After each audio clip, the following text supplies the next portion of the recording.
This video is brought to you by Squarespace. Hello there. So it's been a little bit too long since I've used my artwork, and specifically my character design skills, for nefarious purposes. And those purposes are mostly drawing something stupid, silly, creating artwork that brings very little value to the world other than the fact that it makes me laugh and chuckle. Hopefully it does that for some of you guys as well. And of course, my favorite vehicle for doing this is by asking you and my audience to send me random aesthetically pleasing images from Pinterest over on Instagram that I will then take and use as loose visual inspiration to create a new character. Sometimes I'll even combine a couple of the submissions that you guys send me and create a mood board and turn that into a character. Heck, if I'm feeling a little bit crazy, sometimes I even develop lore using random generators. We'll see how crazy I'm feeling today. So I'm ready to get my hands a little dirty again and commit some art crimes. So speaking of crimes, let's see what you guys sent me on Instagram.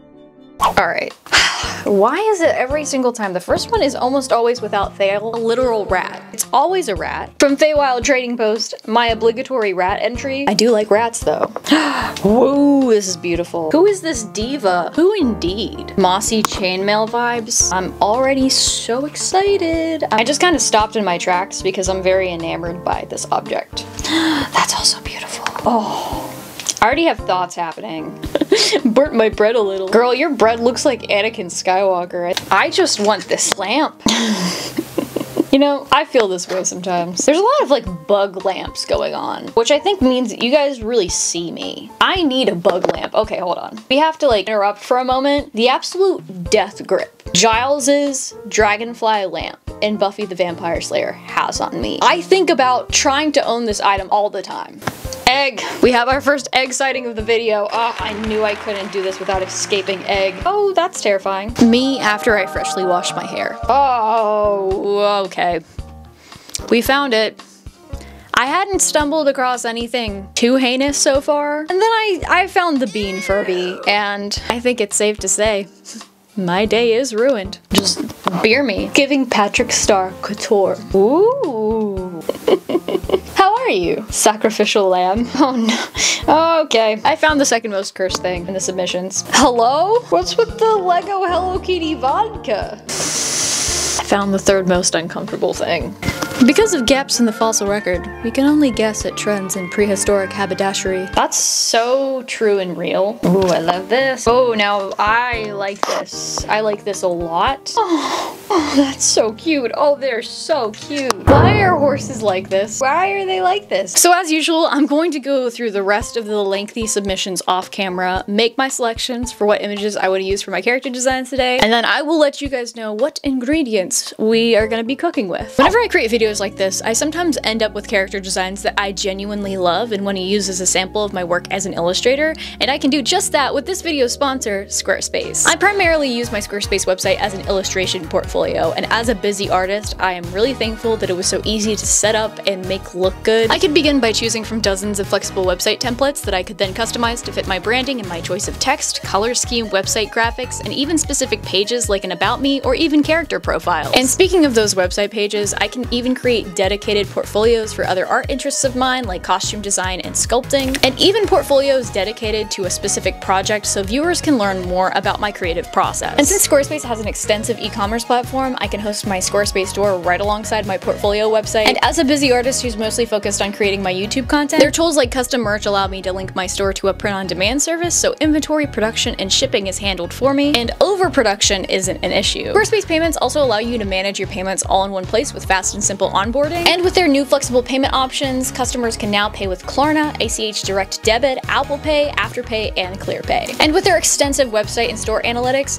you'll always know exactly what products and website features are resonating with your audience and tweak your website to suit those needs. So if you'd like to show off your own creative projects with your very own website or portfolio, head to squarespace.com for a free trial, and when you're ready to launch, head to squarespace.com/PricklyAlpaca to save 10% off your first purchase of a website or domain. Thanks as always to Squarespace for sponsoring this video. So now let's get back to it. So I decided to tackle 4 illustrations in this video, and the submissions I selected for those are: number 1, this mossy piece of cake submitted by Feywild Trading Post; number 2, a combination of 2 different images: 1, this bejeweled scorpion from Gwendolyn's.illustrations, and 2, this fashionable sunglasses wearer from Maddie.May04. The third illustration is inspired by this princess headpiece submitted by Graveyard_Willow1, and the fourth illustration is based on the super cool embroidered koi fish jacket from Anna.Froggy. So first up, we have the mossy piece of cake, and since Feywild submitted this with the caption "mossy chainmail vibes," I definitely had like a knight character in mind for this image. Big surprise, right? I've been on such a knight kick lately, and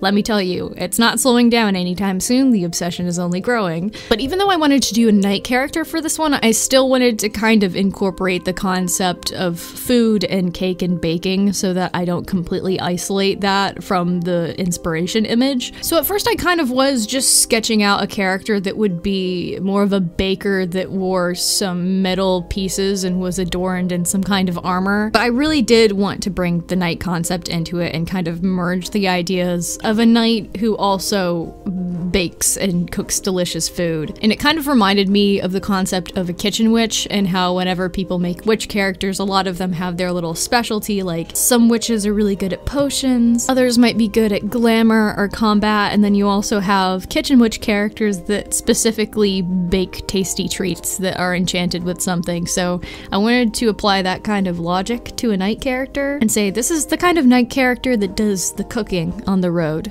whenever the knights are traveling around. For big, strong fighting people, I would think obviously nutrition would be a concern. If you're like on the road for long periods of time, you're expending a lot of energy, you gotta get, you know, your protein in so you don't lose your gains. So I was thinking maybe this knight character is the one who's in charge of like feeding everyone and making just like really good meals and looking very aesthetically pleasing and in tune with nature while doing it. So for visual design, I wanted to bring in as many specific visual elements from the reference image as I possibly could. So a lot of the silver from the plate and the fork itself, as many of the textures and the colors from the dirt moss piece of cake as I can, even some of the patterns and filigree from the object in the background that I don't fully know what it is. I really tried to roll that into all one character design. So for kind of a base outfit, I designed this log-looking kind of tree-esque corset. It has some silver decoration and filigree on the top and the bottom that mirrors some of the shapes of the plate and fork in the reference image. I also gave it kind of a green sash in the middle, so it kind of looks like the layer of green that's in the middle of the cake. I paired that with some olive green trousers, some matching silver greaves that also have a lot of the shapes from the reference images in them, and of course a giant mossy cloak hanging off of her shoulders that incorporates a lot of the shapes of the plants and little decorations that are on top of the cake. I also didn't notice it at first, but there's like tiny little succulents in the moss on the cake in the reference image, so I added a couple of subtle succulents into the shoulders of the cloak and also a couple into her hair. And I felt to complement all of this green, it would be nice if I had a bit of a pop of red in there to warm things up a little bit, so I gave her a curly long red braid. And then I also gave her a little armor headpiece and neck piece that also resembles some of the shapes of the plate and fork in the reference image. To tie everything together a little bit more and add my classic hyper detail, I also added a bunch of like little twigs and pieces of foliage sticking out of her hair, and also a ton sticking out of various places in the moss cloak. And to bring a direct reference to the fork into the character design, I kind of designed a sword for her that slightly resembles the rough shape of a fork. It just has that like 3-prong kind of design and rounded pommel. This was kind of difficult to design and make it look normal and like a sword and not just like a giant weird fork, but I tried my best. And finally, after all that, our girlie was desperately in need of some references to the fact that she is a cook. She needed some pots and pans, some spoons, some cutlery, so I kind of finished up her design by adding an excessive amount of belts, you know, to hold your items with. And hanging off those belts, I added some spoons and whisks and spatulas. I added a giant rolling pin for those occasions in which you find yourself wanting some bread. And then I also added some handles for some pots and pans on her back to imply that she has there's probably an entire kitchen hanging off her back there. Those are the types of secrets that one might find themselves needing to hide in your mossy cloak. This design was a little bit challenging for me, but once I decided that I wanted to go in kind of more of a night angle, I think it really came together and I really ended up liking this design. It's very Radagast core, but also kind of like elegant in a way. I think it's all the silver. And I also like that I think this character's probably a little bit more stoic and quiet. I think a lot of times cook characters get stereotyped as being very like charismatic and jovial, but I think sometimes it's funnier and more amusing if you're a little threatened by the person who is cooking all of your food. I feel like there's comedic potential there. So after I finished that first character design, it kind of established an overall theme for this video where I wanted to draw like knight characters or sort of warrior adjacent characters. So for my next two images, the bejeweled scorpion and the interesting sunglasses, I also wanted to turn this into kind of a knight character that wields a big blade. So whenever I first laid my eyes on this bejeweled scorpion, I thought that it would be fun and kind of an interesting challenge to try to design some kind of armor based on this. And it definitely proved to be an interesting challenge, and by that I mean it was kind of difficult, and I don't know in the end if I actually succeeded in making armor, but it is kind of like an armor adjacent outfit. I would think that having giant gemstones on your body would provide some kind of protection. So the character archetype I imagine is going on here is like dramatic and beautiful, yet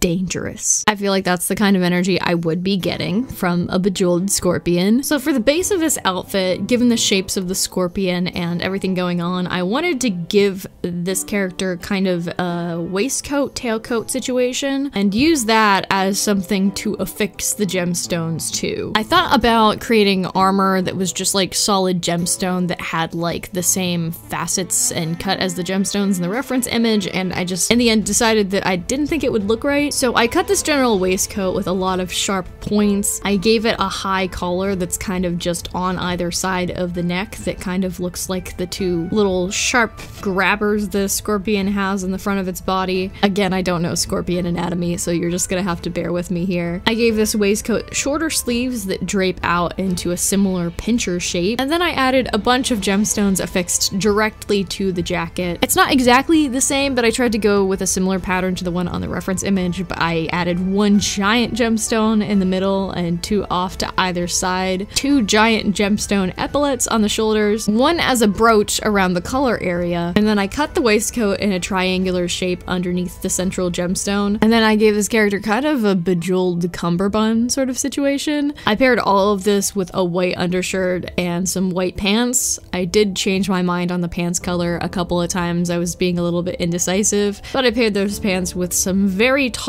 boots. I cut those to thigh height with some gold adornments and details for maximum drama, and I made the back of the waistcoat extremely long and kind of poke out, again trying to bring some of those scorpion shapes into the design. To pull a little bit more from my secondary inspiration image, I decided to give this character white anime hair, and in lieu of giving them a scorpion tail, I just gave them a super long white braid to kind of visually give that illusion. I also didn't want to copy the design of the glasses exactly, but scorpions to me, even though they're not the same thing as a spider, they have a bit of that arachnid energy, and since the excessive amount of lenses on the sunglasses was kind of giving me spider eyes vibes, I decided to give them extra eyes on their face. It's not quite 8 eyes, because we're not going for spider here, but I did design some glasses with the same general concept, but a little bit more practical because it does cover their lower set of eyes. For a weapon for this character, I thought, you know, what is more dramatic than just one of the biggest battle axes that you'll ever see? So I gave them a giant bejeweled purple axe to lean on. Looking back at this, I do wish that I had designed the axe a little bit more and made it look more intentional, maybe included a couple more references to scorpions or even the other reference image, because at this point it's mostly just a bejeweled axe on the top where the axe head is, and then the bottom of the axe does have a little bit of a scorpion shape. To finish up the design and add a little bit of excessive detail everywhere, I added bejeweled details to the gloves and the forearms. I added a couple of extra tassels coming off the hips of the jacket to kind of look like the legs of the scorpion. I added some sharp horns because why not? Some fangs because why not? And with all of those little details folded in together, yes, I do realize that this character looks like a mix between the design sensibility of Steven Universe and Has Been Hotel, but I personally am kind of into that. So next up we have the princess headpiece, which I know is historical and it has a name, and I do not remember what that name is. But whenever I saw this particular image, I thought that it was really, really cute. I loved all of the embellishments and details and shapes going on, and of course, a princess kind of aesthetic fit in really well with my established Nightcore, slightly medieval theme for this video. I figured I would design a little Princess Knight character because I was just in the mood to draw something cute this day. So I started off by giving the character basically the same headpiece, which after a quick Google search I think might be called something like a horned escophion. I'm sure there are people in the comments who can correct me in my historical knowledge there. But from there I based a lot of the design on the curved and pointed shapes that are in the headpiece. So since the two horns were a key shape, in addition to the heart-shaped framing of the face, I tried to carry a lot of those other shapes into the armor itself. So I gave her a bit of an armor bolero that has that same heart-shaped curving around the chest, and then it has two pointed pauldrons on either side. I gave her a few overlapping plates of armor going down her shoulder in that pointed shape, some matching layered bracers. I gave her a pretty practical, simple layered breastplate, but I did incorporate some of the gemstones that are on the headpiece into the center of the breastplate. I gave her some similar overlapping armor on her hips, and some thigh and shin armor that incorporates a lot of the other shapes that are already going on. Underneath her armor, I gave her a pink gown that has wide slits on the sides so that she can easily move her legs. I also gave her some similar flowy medieval sleeves, and I also, just for a little bit added detail and even debatably too much, I added some celestial and flail and sword motifs on the sleeves and the battle skirt. And at first for her weapon, I was going to just give her like a big axe, but then I remembered I already gave someone an axe in this video and I don't want to be too repetitive, so I did end up giving her just like a gigantic flail. Since there's so much like spiky imagery in this outfit, given the horns and all of the shapes that I've repeated all over the costume design, I figured a flail would be a really good fit for this, and I also like the juxtaposition of like cold, traditionally masculine plate armor and flail next to this very pink princessy outfit. It's very much like scary cute aesthetic, which is something that I am very much into. Add even more princessy elements to this design because I definitely wasn't done yet. I wanted to include the flowy tulle, I think it is, coming off of the headpiece, so I kept the tulle veil coming off of the headpiece, but I also incorporated some tulle coming off the back of her battle skirt. I was also debating whether or not to show her hair in this character design because that is not something that was done very often historically, but we're not really going for history right now, and nothing really sells pretty princess quite like long visible hair, so I also gave her twin braids coming out the back of the headpiece. Do these blonde twin braids have anything to do with the blonde hair extensions that I just got that I'm really enjoying and can't get enough of? Maybe. Your tone honestly feels a little accusing right now, and I will neither confirm nor deny that. To continue to add some fancy princessy details into this design, I also added some lacing going up her trousers, just for an added little fantastical medieval element. Even though it's a pretty low resolution image, I can tell on the original headpiece there's a lot of like beading and embroidery and little details, so I tried to carry as much of that texture as I can into other areas of the costume design. I tried to carry some of those ruffles into the sides of the bolero, as well as some of the silver beading and trim and that sort of thing. And I, of course, also kept all of the sparkle embellishments all over the tulle that is coming off of this outfit. I also added a few gemstones to the headpiece based on the reference image, and also gave her some big chunky knot earrings coming off of the headpiece because I wanted to make it a little bit more my own, and I also just felt like that area needed something. In the end, I also ultimately decided that a flail was simply not enough and she needed a sidearm, so I also gave her a little dagger hanging off of her hip. And towards the end of this recording, I also struggled painting the face big time. For some reason, I was just having a off face day whenever I was drawing this, and still to the end of this illustration sitting right in front of me, I don't know whether or not I like the face. Other artists, do you ever encounter those moments where a face that you draw looks good up close close and then you zoom out and you just don't know what you're looking at anymore.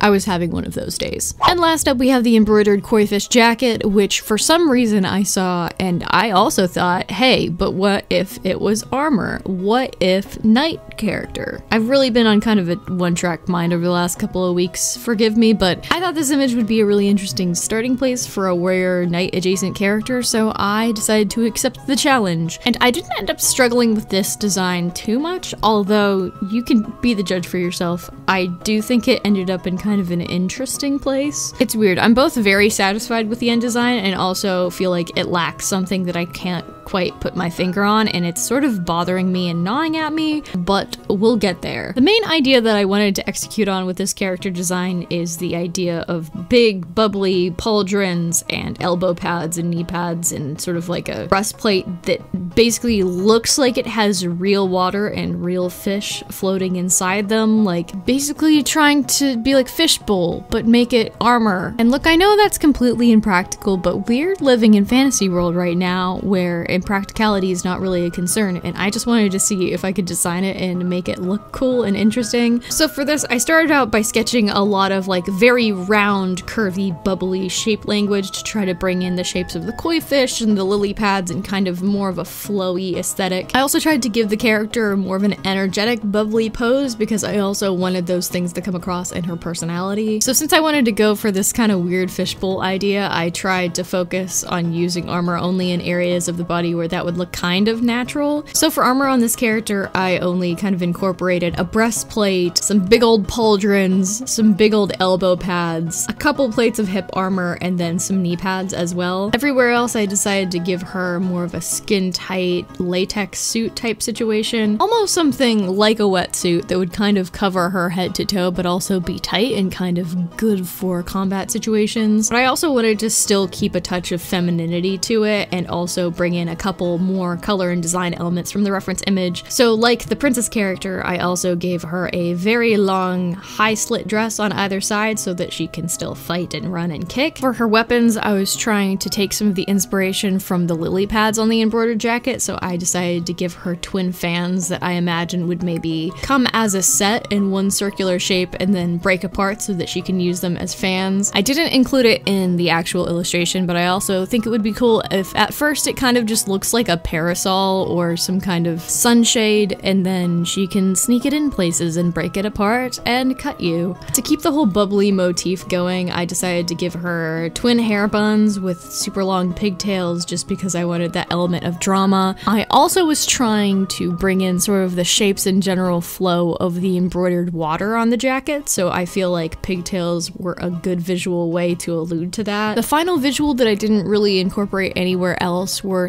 these kind of like gold and orange leaves that are floating in the outskirts of the water on the jacket. So I gave her something that's sort of like a metal crown with some leaf motifs coming off of it, and I also gave her a matching belt that keeps her hip armor in place. This is one of those elements that I wasn't entirely sure about, but I did want to include because it's on the jacket and I'm trying to make this character design look like it popped right out of the jacket, but I'm still not entirely sure about that. Whenever I got to the rendering and painting phase, that's whenever I could really start bringing all the allusions to the jacket into the design. I wanted to, of course, include a pretty overt koi fish motif at some point on the design, and at first I was thinking about doing that on the thighs, and then I just ultimately decided it was a little bit too busy, it was too much going on, it was kind of like distracting from the rest of the character design. So instead I decided to do the most prominent koi fish motif on the breastplate, and then just add some other goldfish and random fish floating around in the fishbowl armor in various places. I wanted to make them a little bit smaller and more subtle so that you don't notice them until you kind of take a second glance. And I also added some bubbles in there and other rendering just to make it look like it's actually